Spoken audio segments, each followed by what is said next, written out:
నేను డిశ్చార్జ్ అయ్యి వచ్చిన తర్వాత మా పేరెంట్స్ చాలా ఇబ్బంది పడ్డారు, బాధపడ్డారు. ఎలా రికవర్ అయితానో, ఎలా తొందరగా కోలుకుంటానో లేదో, ఎంత ఇబ్బంది అవుతుందో అని చాలా భయపడేవాళ్ళు. కానీ నేను తొందరలోనే ఒక 3 మంత్స్‌లోనే కోలుకున్నాను. నా ల్యాండ్ కూడా భూమి ఏమి అమ్ముకోకుండానే ఇప్పుడు ప్రజెంట్ కోలుకున్న తర్వాత వ్యవసాయం చేసుకుంటూ ఉన్నాను. వాళ్ళతో, ఫ్యామిలీతోని, పిల్లలతో అందరితో సంతోషంగానే ఉన్నాను ఇప్పటికైతే. ఇన్సూరెన్స్ ఉండడం వల్ల నేను ఇంకా కొన్ని రోజులలో కూడా రెగ్యులర్గా డ్యూటీకి కూడా వెళ్దామని అనుకుంటున్నాను.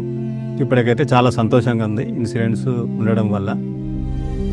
నేనైతే చాలా మంచి కంపెనీ భావిస్తున్నాను సార్. స్టార్ హెల్త్ ఉండడం వల్లనే నాకు ఇంత తొందరగా క్లెయిమ్ అయింది, ఇంత తొందరగా రికవర్ అయ్యాను అని భావిస్తున్నాను. స్టార్ హెల్త్ కంపెనీ చాలా మంచిది. ఈ ఉన్న రోజులలో అయితే చాలా తొందరగా ఏ క్లెయిమింగ్స్ అయినా ఏదైనా బాగా అవుతున్నాయి. స్టార్ హెల్త్ చాలా హెల్ప్ చేసింది మా ఫ్యామిలీకి. నాకు చాలా రుణపడి ఉంటాను స్టార్ హెల్త్ కంపెనీ.